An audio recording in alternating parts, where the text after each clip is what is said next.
বিদেশ নির্ভরতা কিছুটা হলেও কমবে। শাইখ সিরাজের রয়েছে বিস্তারিত। 80 দশক থেকে শুরু হওয়া বাণিজ্যিক 4G বিকাশ লাভ করেছে মূলত America, Canada, Netherland, Thailand, Germany, Spain সহ বিভিন্ন দেশ থেকে আমদানি করা মাতৃজাত ও একদিনের বাচ্চা থেকে। বিজ্ঞানীদের চেষ্টা ছিল, কিন্তু আমদানি নির্ভরতা সেই চেষ্টাকে যেন অনেকটাই দমিয়ে রাখে। 12 বছর টানা গবেষণার পর এবার বিজ্ঞানীরা জানাচ্ছেন নতুন জাত উদ্ভাবনের সুখবর। গত 10-12 বছরে যে কাজটা করেছে, ব্রিডিং করে সেই প্রথম একটা লেয়ারমুখী জাত, কমার্শিয়াল লেয়ারমুখী জাত উদ্ভাবন করা হয়েছে। আমরা অন্য জাতির উপর নির্ভরশীল না হয়ে আমাদের নিজস্ব উৎপাদন ব্যবস্থা, নিজস্ব সীমাবদ্ধতার মধ্যে একটি অধিক পরিবেশ সহ একটি জাতিকে দিতে। এক্ষেত্রে ছিল মূলত জাপানি উন্নয়ন সংস্থা জাইকার সহায়তা।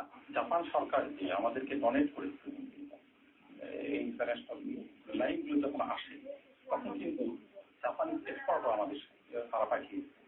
সেখানে ছিল ব্রিডিং এক্সপার্ট, সেখানে ছিল আপনার ম্যানেজমেন্ট এক্সপার্ট, সেখানে ছিল হেলথ এক্সপার্ট। বিজ্ঞানীরা জানাচ্ছেন নতুন উদ্ভাবিত জাতটি কয়েকভাবে লাভবান করবে বাণিজ্যিক খামারিদের। ডিমের ওয়েটটা তাদের চাইতে অনেক বেশি, রোগ প্রতিরোধ ক্ষমতাটা তাদের চাইতে অনেক বেশি, ওষুধ যে পরিমাণ আগে তারা ব্যবহার করতো এই মুরগিতে ওষুধ ব্যবহারের পরিমাণ অনেক কম। তো সব মিলে যারা আর কি দুই ধরনের জাত করেছে তাদেরই সে এটা যে অবশ্যই আমাদের যে বিএলআর উদ্ভাবিত জাতি আছে সেটি অবশ্যই আমাদের আবহাওয়ার সাথে অনেক বেশি সহিষ্ণু এবং তারা প্রফিট। ইতিমধ্যে এই জাতটির ফলাফল পেয়েছেন রংপুর, টাঙ্গাইল এবং দিনাজপুরের খামারিরা। তুলনামূলকভাবে এই যে বর্তমানে যেটা করতেছি BLI-1, এই মুরগিটা রেজাল্ট অনেক ভালো, রোগ প্রতিরোধ ক্ষমতা খুবই বেশি। এটা প্রায় 18 মাস ঠিক পাইছি।